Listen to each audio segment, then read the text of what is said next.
본문의 말씀을 의지해서 믿음의 기도라는 제목으로 말씀을 나누고자 합니다. 오늘은 말씀이 크게 두 가지가 있어요. 물론 이제 1절부터 6절까지는 이제 그 고린도에서 있었던 그 사건이 좀 기록되어 있고요. 그 다음에 7절부터 12절까지는 이제 드로아에서 있었던 이제 유두고라는 청년이 그곳에서 이제 떨어져 드로아에서 이제 떨어져 말씀을 떨어져 죽는 그런 사건이 있었죠. 여기서 두 가지 우리가 크게 볼 수 있는, 첫 번째는 하나님의 말씀에 대한 열심에 대한 부분을 우리가 또 봐야 되고, 두 번째는요, 은혜 중에도 어려움이 찾아오는데 그때 우리가 어떤 모습으로 나아가야 될지 바울의 모습을 통해서 나누고자 합니다.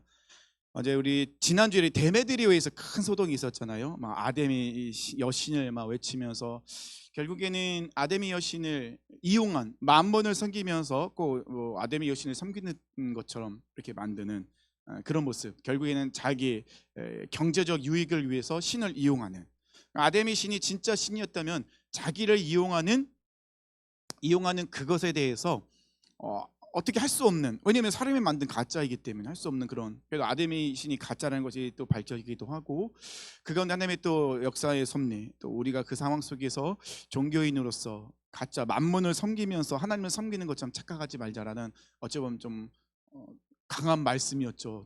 좀 마음이 어둡게 마음을 힘들게 만드는 마음이기도 합니다.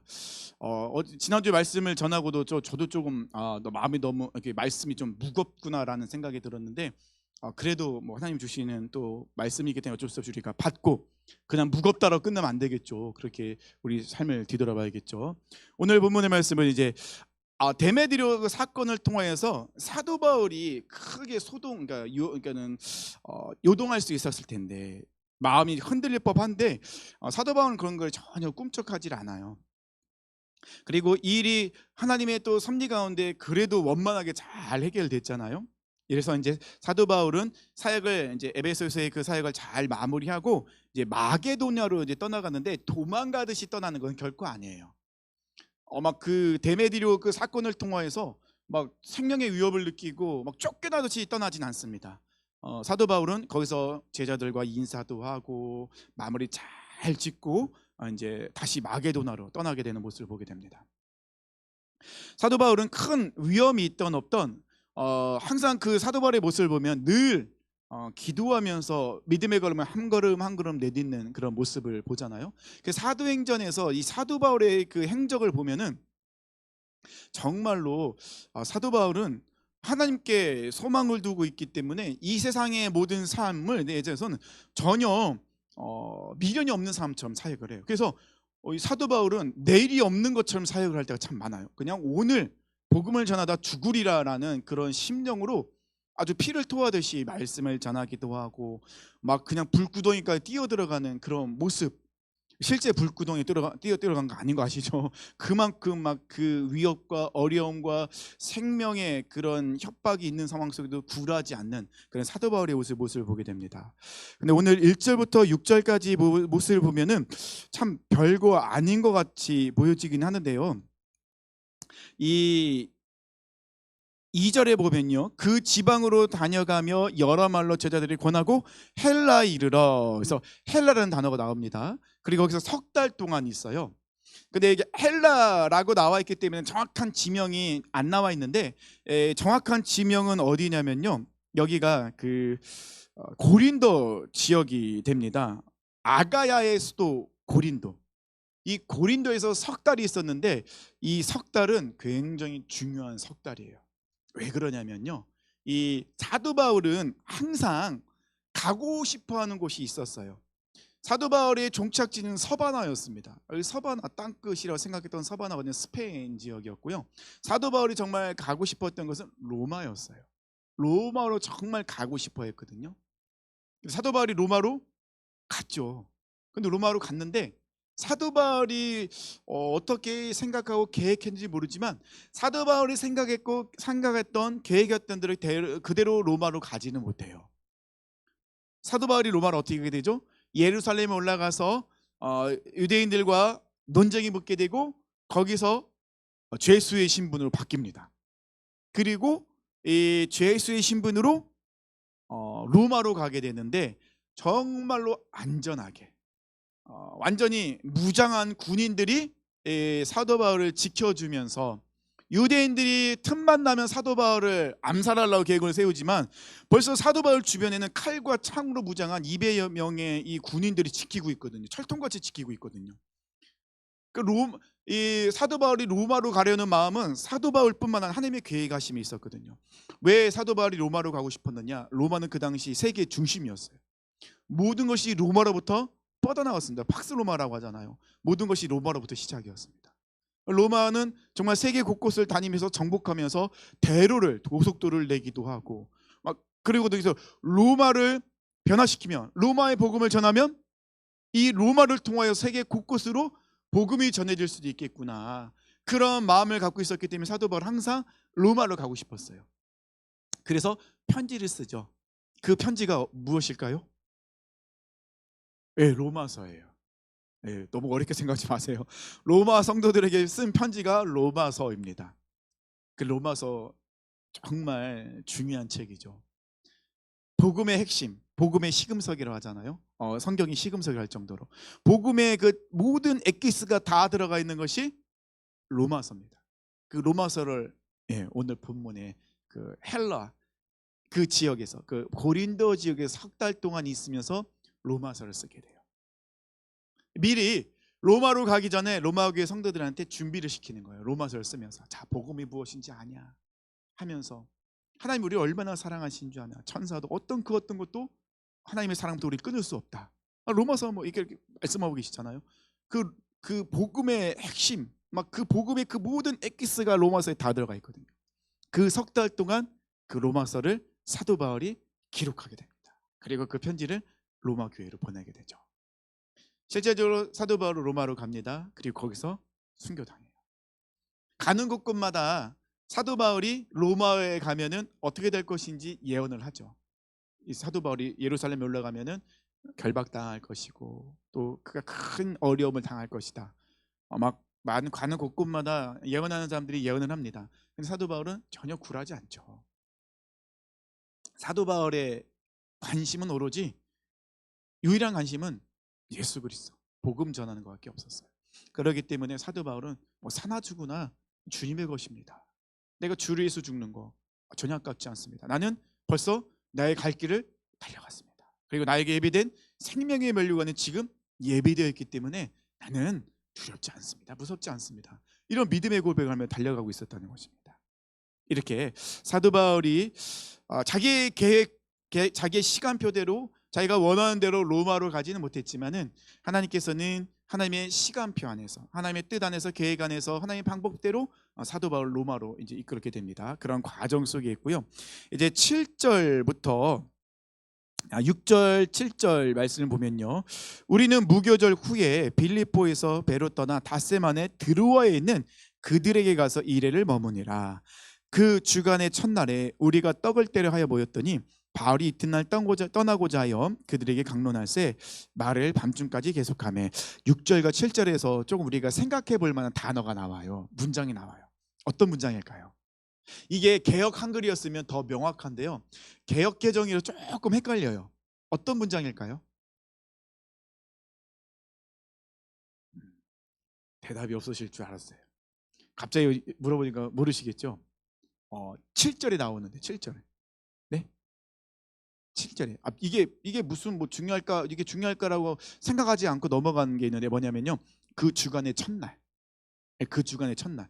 요게 개역 개정을 했으니까 잘 모르죠.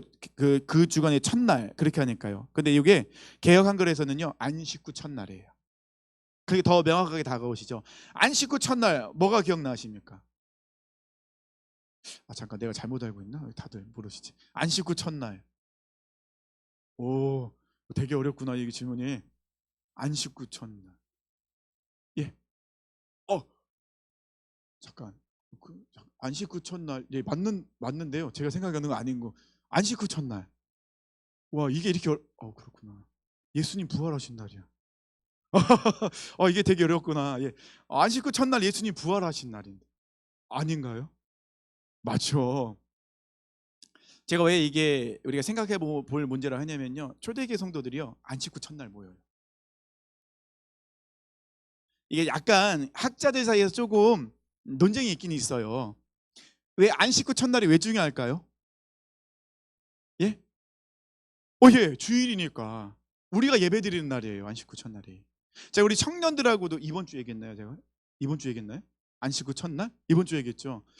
그 월요일, 화요일, 수요일, 목요일, 금요일, 토요일, 일요일. 예, 일요일은 썬데이. 예, 썬데이. 썬이 뭐죠? 영어 시간도 아니고 썬이 태양이죠. 그래서 이 썬데이 그러면 뭐 태양 신을 섬기는 날에 뭐 기독교인들이 모여서 예배를 드리냐 뭐 이렇게 얘기를 하거든요. 안식일이 언제죠? 유대적으로 안식일이 토요일이에요. 토요일이에요. 그 유대인들은요 토요일 날 모여요. 토요일 날 모여서 그들은 모임을 갖습니다. 회당에 모여서 토요일 안식일이니까 일을 하지 않고 그들이 모여서 뭐 말씀도 듣고 이렇게 모임이 있습니다. 근데 초대교회 성도들은 오늘 본문에서도 보면요 그 주간의 첫날이거든요. 일요일이에요. 우리가 모이는 거는요 뭐 태양신하고 상관없어요. 뭐 썬데이 뭐 일요일 그래서 뭐 태양신 섬기는 뭐 거에 따라서 기독교인 예배드리냐 이렇게 얘기하는데 절대 그러지 않거든요. 안식 후 첫날, 안식 후 첫날에게는 우리에게 가장 정말 중요한 날입니다. 뭐냐면 바로 예수님이 부활하신 날이기 때문에. 오늘 본문에서도 이 안식 후 첫날 그들이 모였어요. 그리고 무엇을 합니까? 성찬식을 합니다. 그리고 말씀을 강론을 하게 돼요. 이게 학자들 사이에서 이 말씀을 가지고 초대교회 성도들이 우리가 이야기하는 일요일 아니라 주일에 모였다라고 이야기할 그 근거가 되지 못한다라고 이야기하는 학자도 있어요. 하지만 분명히 성경에 근거가 나와 있거든요. 초대교회 성도들은 안식 후 첫날 모여서 성찬식을 하고 말씀을 강론하고 모여서 하나님을 예배했다는 것이죠. 이것이 중요하다는 것입니다. 이게 정말로 성경에 분명히 나와 있고, 그래서 우리의 근거, 우리 초대교회 성도들은 안식 후 첫날 예수님이 부활하신 날을 기념해서 자주 모였다는 거예요. 왜냐하면 그 부활은 우리에게 해방의 날이고 생명이 또 우리가 의롭다 하심을 받는 너무나도 소중한 날. 예수님이 부활하신 날. 예수님이 사망 권세를 깨뜨리시고 다시 살아나신 날. 그래서 우리는 일요일이라고 하지 않죠. 우리는 뭐라고 이야기합니까? 주일, 주님의 날. 주일. 그 날에 우리를 위해서 부활하신 그 예수님의 이름을 힘입어 우린 하나님 앞에 예배자로 모이는 거예요. 그렇기 때문에 우리는 명확한 성경의 근거를 두고 우리 주일은 정말 소중하게 하나님께 올려드리는 너무도 소중한 날이라는 인식이 우리 안에 분명히 있어야 된다는 것입니다. 사도 바울은요 6절과 7절을 시작으로 해서 이제 말씀을 전하게 돼요. 8절에 보니까요 우리가 모인 윗다락에 등불을 많이 켰는데 지금 같은 경우는 우리가 모였을 때는 편하죠. 이렇게 좋은 의자, 그 다음에 환한 이 등불, 그죠? 이렇게 히터도 켜져 있고. 라떼 저희 어렸을 때 얘기해서 죄송합니다. 저희 시골 교회들 그때 마룻바닥이었어요. 권사님들 집사님 기억나시죠? 마룻바닥에요. 겨울에는 그 마룻바닥 밑에서 진짜로 찬바람이 흉흉흉 들어왔어요. 그래서 거기다 방석을 깔고 앉아야지 않으면 진짜 추웠어요. 근데 우리 어머니들은 그 추운 그곳에서 철화를 하셨단 말이에요. 이불을 뒤집어 쓰시고 참 대단하셨어요. 그런 거 보면은 그 추운 날 철화를 하시거든요. 그것도 하루 이틀 하는 게 아니라 막 일주일씩 하고 막 그러셨어요. 그래서 한 9시쯤 식사 다 하시면 걸어 교회 가세요. 한 1시간 거리를 가셔서 그때부터 차례를 하시고 새벽에 끝나고 들어오셨어요, 집으로. 이런 일을 정말 많이 하셨거든요. 근데 그런 어머니들의 기도가 있었기 때문에 한국 교회가 우리가 이런 것을 정말 많이 누르고 우리가 이런 열매를 따먹는 것은요 그런 어머니들의 그런 헌신, 정말 목숨을 건 기도가 있었기 때문에 우리는 그런 열매를 따먹는 거거든요. 그런데 우리가 따먹기만 하면 될까 안 될까요? 그러면은 다음에 먹을 게 없어요. 그럼 우리도 똑같이 먹었기 때문에 어떻게 해요? 씨를 뿌려야 돼요. 정말 씨를 뿌려야 된다는 것입니다. 우리도 기도의 씨앗을 뿌려야 돼요. 우리가 뿌리지 않으면 우리 다음 세대에 따먹을 열매가 없어요. 근데 저 교회마다 많은 기도가 지금 많이 죽어가고 있어요. 금요 기도에도 많이 사라졌잖아요. 많이 피곤하기도 하고, 그리고 수요일 같은 예배도 많이 없어지기도 해요. 이제 많이 피곤하니까. 그래서 수요일 저녁 예배를 안 드리고 오전 예배를 드리는 경우가 많아요. 저녁에는 직장인들이 피곤해서 안 나오니까 차라리 직장을 가지 않는 그런 이제 성도님들을 위한 오전 예배로 바꾸는 교회들도 또 많이 있더라고요. 근데 중요한 거는 우리는 이럴 때로서 모이기에 힘써야 돼요. 예, 모여서 힘쓰고 또 예배 하나님께 영광 올려드리고 예배드리고 또 기도하는 그런 모습이 우리 안에 필요하다는 것입니다. 어쨌든 이런 상황 속에서 그때 이제 우리 모여 있으면은, 여름에는 이게 선풍기를 켜는데 사람들이 그 좁은 공간에 많이 모여 꽉꽉 차 있으면은 선풍기를 틀어도 더운 바람 나오는 거 아시죠? 선풍기 틀으면 더운 바람 휙 지나가요. 그래서 차라리 안 트는 게 시원하기도 해요. 겨울에는 이 중간에 석유 난로를 이렇게 놓고 전기 연결하고 석유 놓고 버튼 들면 띡띡띡띡 해서 팍 불 들어오는 거 있잖아요. 옛날 추억에 그런 것들 놓고 예배를 드렸단 말이에요. 그러면 그 난로를 가운데 두면은 단점이 있어요. 단점이 뭐냐면 거기 나오는 끓음과 그런 공기, 그런 것을 통해서 공기가 탁해지면서 부작용이 생겨요. 어떤 부작용이 생길까요? 졸려요. 정말 정말 많이 졸려요. 그래서 그 난로 주변에 있는 사람들은 90%는 졸아요. 90%는 졸고 그랬단 말이에요. 이 당시는요 더 열악한 상황이잖아요. 다락방에 모였는데 많은 사람들이 모여 있어요. 지금 같은 이런 전기 시설이 없기 때문에 등불을 켜놨단 말이에요. 등불은 이런 그릇에 기름을 붓고 심지를 꽂아서 불을 붙입니다. 그러면 그 안에서 뭐가 생길까요? 끓음이 올라와요. 그리고 그 등불은 산소를 태우잖아요. 맞죠? 우리 이과 없나요? 산소를 태우기 때문에 그만큼 많은 사람들이 호흡되면 이산화탄소가 나오고, 또 산소를 태우면서 부작용이 생기겠죠. 어떤 부작용이 생길까요? 졸려요. 많이 졸리다는 것입니다. 그리고 그 당시에 모였던 그 사람들은 그러니까는 뭔가 뭐라고 해야, 이렇게 좀 물질적으로 풍부한 사람들이 아니었어요. 그렇기 때문에 낮에는 진짜 열심히 일하고 저녁에 모여 있거든요. 사도 바울이 말씀을 전하는데, 솔직히 사도 바울이 전하는 말씀 항상 들을 수 있는 게 아니에요. 사도 바울이 다른 곳을 왜 항상 떠나니까 다른 곳을 가면은 그 말씀을 들을 수가 없는 거예요. 듣고 싶어도. 그러니까는 여기에 모여 있는 사람들에게 어떤 마음이 있을까요? 제가 첫 번째 큰 주제 얘기했죠. 하나님의 말씀에 대한 열심. 이 사람들에게는 아주 열정이 넘치는 거예요. 오늘 아니면 이 말씀을 들을 수 없다. 이 말씀을 우리가 어떻게 들을 수 있을까? 저희가 우리 아이들 데리고 양화진을 갔거든요. 양화진을 갔는데 양화진 영상에 어떤 게 나오냐면요, 그 당시 옛날에 선교사님들이 이제 모여서 말씀 사경회를 어디서 한다고 하잖아요. 그러면은 저 멀리서 그 말씀을 듣고 싶어서 이분들이 오는 거예요. 근데 올 때 뭘 갖고 온 줄 아세요? 쌀을 한 가마니를 들고 오신대요. 왜냐면 보통 한 3주 4주를 걸어서 오는 거예요. 말씀을 듣기 위해서. 그 쌀을 왜 갖고 올까요? 밥을 해 먹어야 되니까. 밥은 먹어야 되니까. 왜냐하면 중간중간에 어디서 사람들한테 계속 사 먹을 수도 없고, 그러니까는 한 4-5명씩 모여서 쌀을 가지고 지고, 우리 반찬은 뭐 채소나 이런 것들을 갖고 가면 되니까. 그래서 가면서 밥을 지어서 먹으면서 가는 거예요. 무엇 때문에요? 말씀을 듣고 싶어서. 말씀을 듣고, 딱 하나밖에 이유가 없어요. 말씀을 듣기 위해서. 근데 사진이 진짜 있어요. 그 아주머니, 그 당시 우리 한국 사람들 왜 이렇게 덩치가 작았는지 몰라요. 조그마한 그런 우리 아주머니들, 젊은 그 여인들이 있는데 키도 조그매요. 한 4분 정도 사진이 딱 찍힌 게 있는데, 흰 옷을 입고 막 쌀가마리를 하나 쥐고 말씀을 들으려고 그렇게 갔다는 것입니다. 이 당시에 이 지금 드로아 성도들도요, 이 사도 바울 통해 그 말씀을 듣고자 모여 있습니다. 근데 유두고라는 청년이 너무나도 사람들이 꽉꽉 차 있고 앉을 자리도 없고, 또 너무 공기도 안 좋으니까 이제 창틀에 걸터 앉았어요.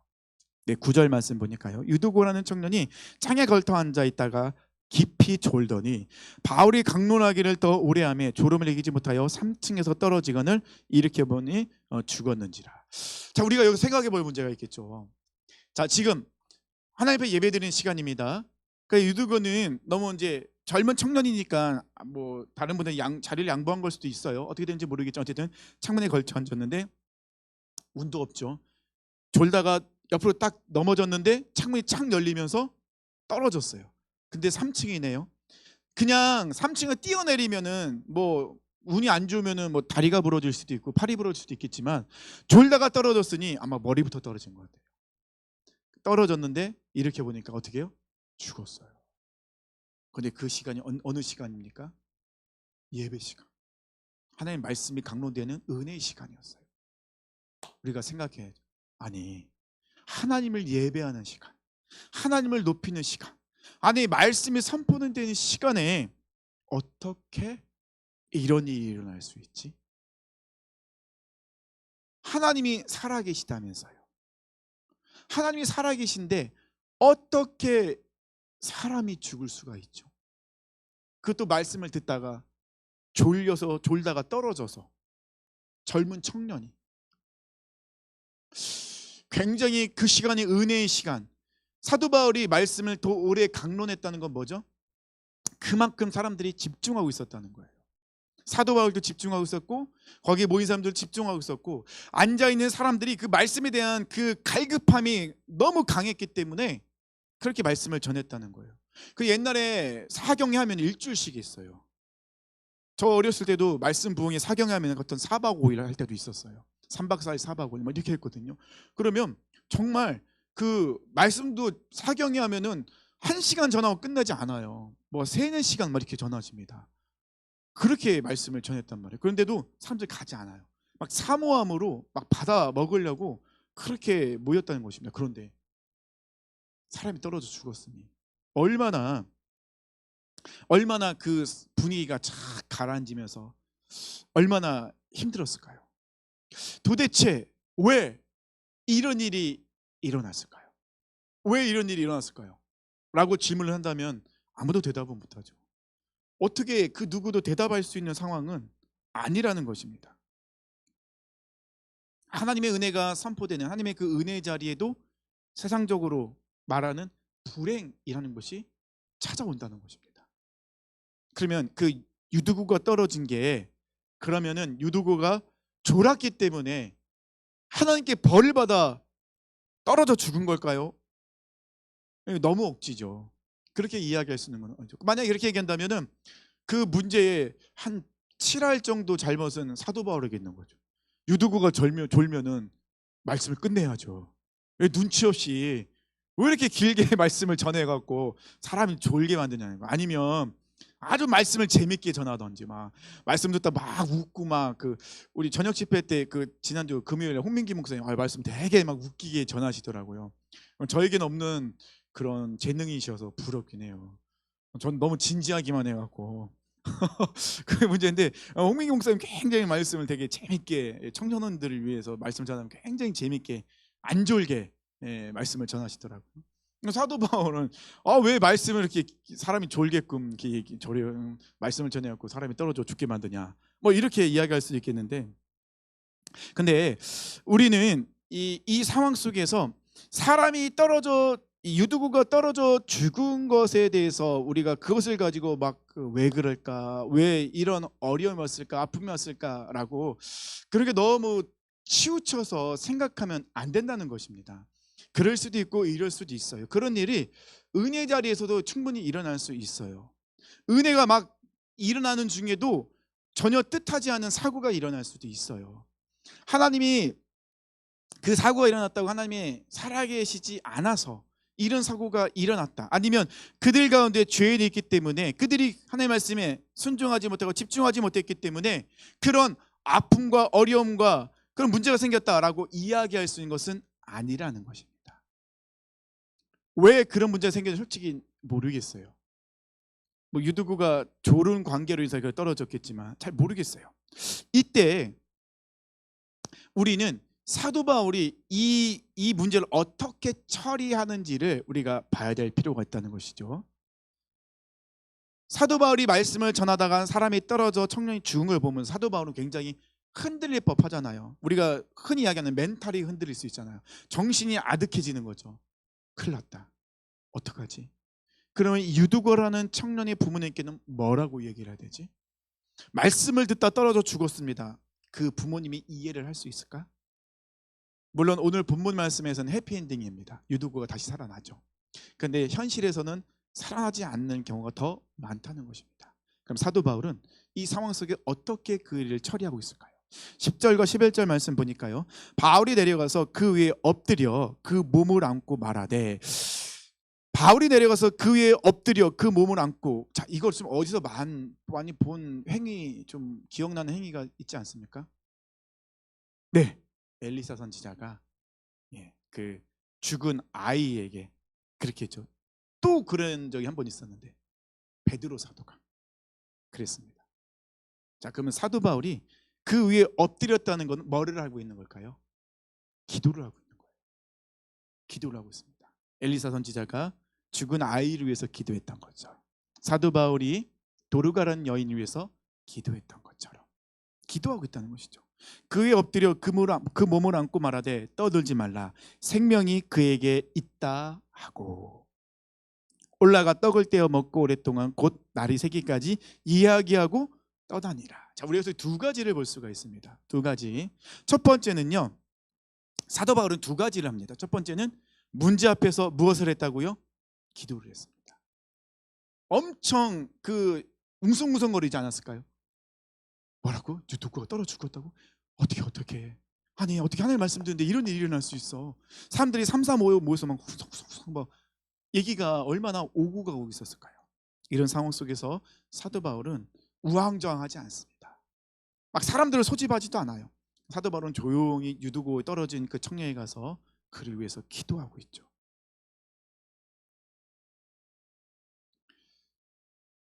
지금 사도 바울 말씀을 듣고 있고 말씀을 전하는 그 장소는 하나님의 말씀에 대한 열정이 남다른 사람들이 모여 있다는 것입니다. 어찌 보면은 정말 열정이 넘치는 사람들, 열심히 특심인 사람들이죠. 또 사도 바울 또한 그 사역 스타일이 내일이 없다라고 하는 열정적으로 사역을 하는 그런 스타일이었잖아요. 그런 상황 속에서 찬물이 끼얹은 것처럼 뭐 완전히 그냥 분위기가 쫙 가라앉은 상황이 되어버렸죠.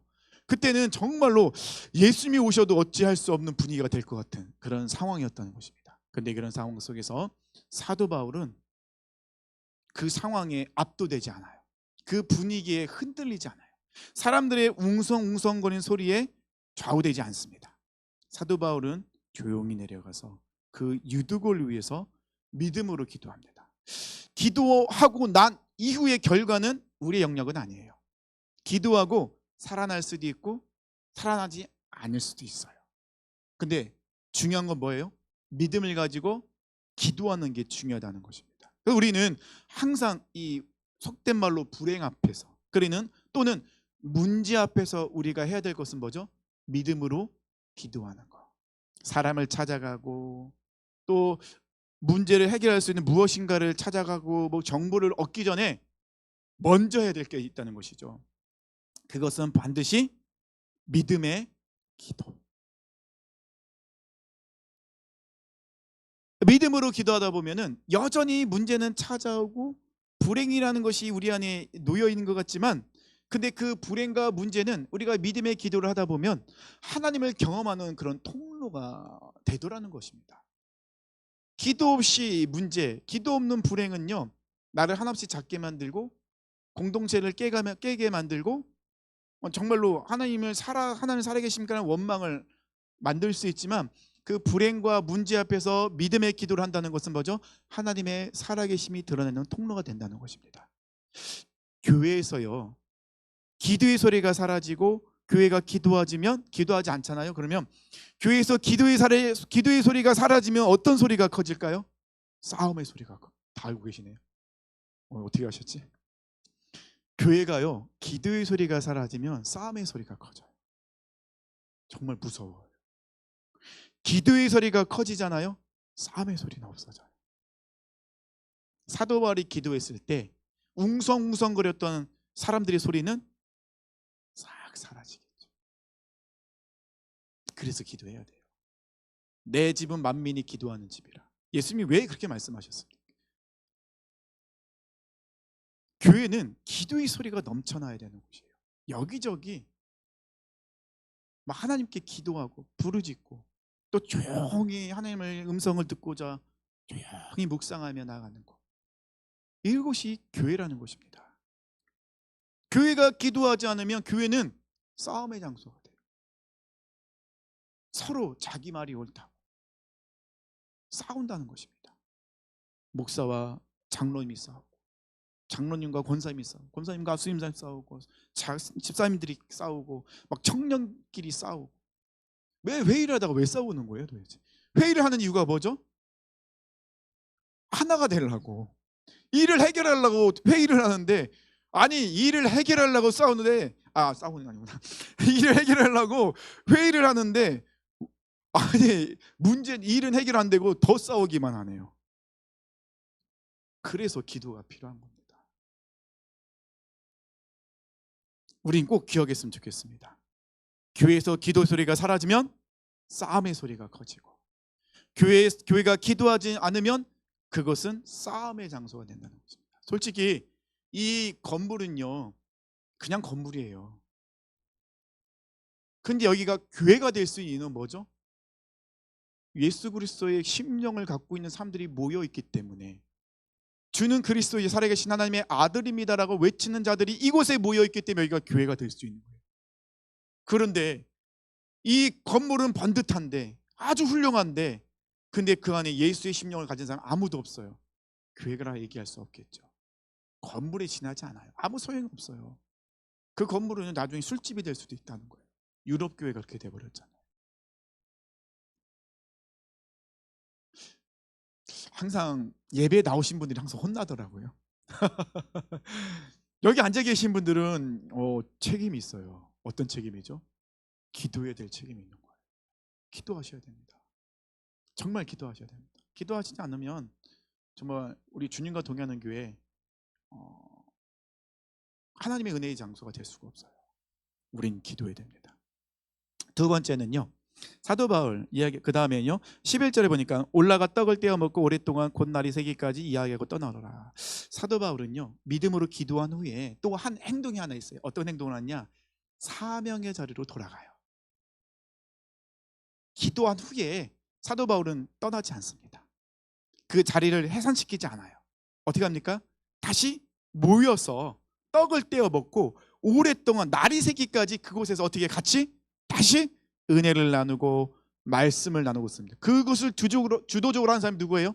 사도 바울이에요. 사도 바울은요 그 불행과 문제 앞에서 믿음의 기도를 한 후에 사도 바울은요 다시 사명의 자리로 나갔다는 것입니다. 그 사도 바울의 그 모습을 보면요 굉장히 놀라워요. 사도 바울은요 항상 그는요 자기 사명의 자리를 끝까지 지키는 사람이었어요. 절대 떠나지 않습니다. 근데 우리는 제 경험담입니다. 조금만 힘들면은 가장 먼저 끊는 게 있죠. 뭘 먼저 끊을까요? 기도를 먼저 끊습니다. 내가 지금 이 마음으로 기도를 할 수 있을 것 같아요? 막 이러면서 하나님이 미워 죽겠는데 무슨 기도가 나와요? 막 이렇게 제 얘기예요. 성도님들 하는 얘기 아닙니다. 제 이실직고 저의 솔직한 양심 고백을 하고 있습니다. 그럴 때가 많거든요. 막 큰 문제가 오고 내가 원하는 데 되지 않고 막 그런 일이 생기면은 마음이 너무 막 상하는 거예요. 그러면 마음이 너무 상하면 어떻게 합니까? 가장 먼저 기도를 끊어버려요. 내가 이 마음으로 기도를 못해요. 아니 그런 마음이니까 기도를 해야죠. 그렇게 마음이 어렵겠는데 나와야 되거든요. 근데 정말 어려워요. 그리고 또 끊는 게 있죠. 또 뭘 끊을까요? 예배를 끊어요. 주일날 못 나와요. 제 얘기입니다. 제 얘기입니다. 성도님들이 말씀하시는 거 아니에요. 예배 자리를 끊어요. 지금 내가 하나님 얼굴 보기 쉽지 않은데 내가 왜 예배를 드리냐. 그러면서 영화 보러 가고, 집에 가서 이불 밖은 위험하다고 안 나오려고 하고, 위험한 곳은 안 가겠다고 그러면서 이불에서 들어가 절대 안 나가겠다. 예배 자리를 끊잖아요. 사명의 자리를 못 나가요. 정말 힘들어요. 제가 이렇게 잘하는 이유는 뭐라고요? 제가 경험해 봤으니까. 제가 경험해 봤기 때문에 너무나도 잘 알죠. 사도 바울은 우리가 사도 바울의 입장이 되어 봤을 때 정말 얼마나 힘들었을까요? 자기가 말씀을 오래 전하는 상황 속에서 그 젊은 청년이 떨어져 죽었습니다. 기절한 게 아니에요. 죽었어요. 사도 바울은 뭐라고 얘기했습니까? 아니다, 숨이 붙어 있다라고 했지만 실제로 죽었어요. 그럼에도 불구하고 사도 바울은 믿음의 선포 기도를 하죠. 그리고 사도 바울은 다시 사명의 자리로 돌아가요. 그리고 다시 그곳에서 은혜를 나누고 말씀을 나누고 하나님을 전합니다. 우리는요, 힘들고 어려움이 닥쳐오면 더 하나님 앞으로 나와야 돼요. 그럴수록 어렵다는 거 저도 압니다. 저도 말씀을 이렇게 전하지만 정말 힘들다는 거 저도 알아요. 저희 누님도 그랬어요. 저희 넷째 누님도 저보고 기도해야 된다고, 목사가 기도를 하지 않으면 안 된다고, 기도해야지 성공할 수 있다, 이 사역 잘 감당할 수 있다고 기도에 대한 책을 또 사서 또 친히 보내주셨네요. 기도하라고. 근데 저희 어머니가 계속 그렇게 몸이 아프시고 계속 또 알 수 없는 그런 누님이, 그러니까 우리가 이해할 수 없는 그런 어려움이 올 때 저희 누님이, 이거 우리 누님 방송 보면 안 되는데 저희 누님이 가장 먼저 기도 자리를 딱 끊더라고요. 아니 김 권사님 왜 기도하러 안 나가세요? 내가 지금 기도하게 생겼니? 그러면서, 아니 나한테는 기도해야 된다며요. 알지. 근데 하나님이 너무 미워서 기도하고 싶지 않아. 우리 누님한테 얘기하지 마세요. 근데 지금은 또 정신 차려서도 기도의 자리에 나갔더라고요. 우리는 사단이 기뻐하는 거 절대 하지 맙시다. 그런 문제와 불행과 아픔이 올 때 우리는요, 가장 먼저 기도의 자리로 나가요. 하나님 앞으로 나가야 돼요. 그렇지 않고는 이겨낼 수 없어요. 그렇지 않고는 그 불행은 나를 짓눌러요. 하나님을 떠나게 만들죠. 가장 문제는요, 하나님을 오해하게 만들어요. 하나님은 한 번도 우리에게 그렇게 행하신 분이 아니시거든요.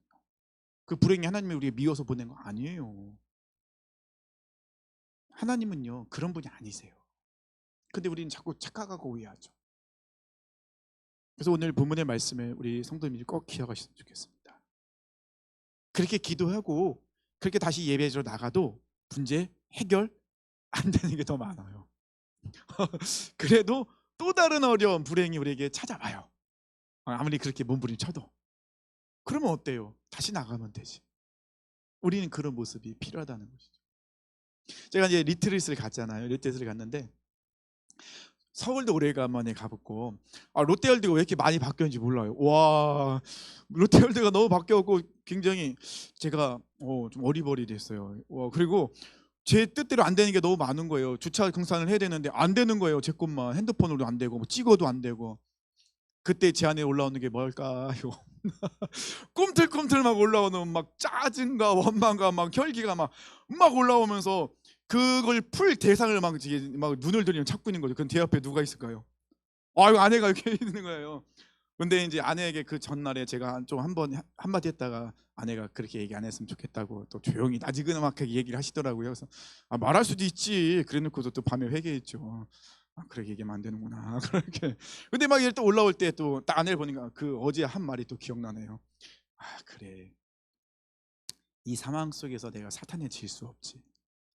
제가 거기서 혈기를 부리고 막 화를 내고 짜증을 내면은 솔직히 우리 아이들에게 믿음의 뒷모습을 보여줄 수가 없잖아요. 사탄한테 우리 아이들 그 리트릿 가운데 또 하나님의 은혜 가운데 하나님 주신 거 누리려고 왔는데 그거 하나 안 됐다고 막 화내고 짜증내고 그러면은 안 되잖아요. 내 순간 제 정체성을 잃어버릴 뻔했죠. 이 올라오는 혈기와 이 분노 때문에 짜증 때문에 큰일 날 뻔했죠. 네. 우리 사랑 성도님들, 순간순간 우리에게는 그런 것들이 올라와요. 안 올라올 수가 없죠. 당연히 올라오죠. 사탄이 얼마나 교묘한데요. 얼마나 똑똑한데요. 얼마나 지혜로운데요. 그 시간, 그 순간, 그거 순간 포착 못할까요? 기가 막히게 하죠. 그리고 우리 아이는 넘어뜨리려고 온갖 방법을 다 동원합니다. 그럴 때 우리는 반드시 외쳐야 돼요. 뭐라고요? 예수 아니면 안 된다. 우리는 사탄을 기쁘게 하는 사람은 아니다. 내가 사탄의 말에 순종할, 내가 왜 그 사탄의 말을 듣습니까? 사탄의 속삭임에 내가 왜 듣습니까? 나는 지금도 하나님 말씀을 순종하지 못해서 따라가는 것에 지금도 열심히 달려가는 중인데 내가 지금 그것에 넘어질 수 없잖아요. 우리는 그럴 때일수록 믿음을 구사하고 또 말씀을 선포하고 또 사명의 자리로 반드시 나가야 돼요. 우리가 있어야 될 곳은 사명의 자리예요. 사명의 자리는요, 크고 작음의 자리가 절대 아닙니다. 착각하지 마세요. 판단하지 마세요. 사명의 자리는 크고 작음이 없어요. 하나님께서 나에게 주신 사명, 하나님께서 나를 보내신 그 곳. 어떤 분은 정말 기도를 잘하는 분도 계시고, 어떤 분은요 청소를 정말 잘하는 분도 계세요. 어떤 분은 요리를 정말 잘하는 분도 계시죠. 그러면 그곳이 사명의 자리예요. 그러면 청소하면서 어떻게 해요? 기도하면서 청소하는 거죠. 예배 드리면서 청소하는 거예요. 청소하면서 예배 드릴 수 있잖아요. 요리하면서도 그렇고 기도하면서도 그렇고 우리는 항상 그 사명의 자리를 꼭 나아가야 됩니다. 우리 사랑하는 성도님들 말씀을 꼭 기억하셔서 문제 앞에서 여러 가지 우리에게 찾아오는 내가 이해할 수 없는 그런 일들 앞에서 먼저 믿음으로 기도하시기 바랍니다. 그리고 믿음으로 기도했으면 어떻게 합니까? 사명의 자리로 나오셔야 돼요. 반드시 나오셔야 됩니다. 나오지 않으면 넘어집니다. 아무리 힘들고 아무리 그 사명의 자리가 나와서 내가 너무 정말 이해할 수 없는 것 때문에 그게 나오면 나를 진두를 할지라도 나오셔야 돼요. 그래야 살아날 수 있습니다. 그래야 회복이 될 수 있습니다. 마지막으로는요, 말씀에 대한 갈급함 꼭 가지셔야 됩니다. 말씀 아니고는 이 갈급함, 이 말씀에 대한 열정이 아니고는 우리는 이 말세 때 살아갈 수 없습니다. 사랑하는 성도님들, 정말 오늘 말씀 꼭 기억하시면서 그렇게 승리하시길 원합니다. 우리 주께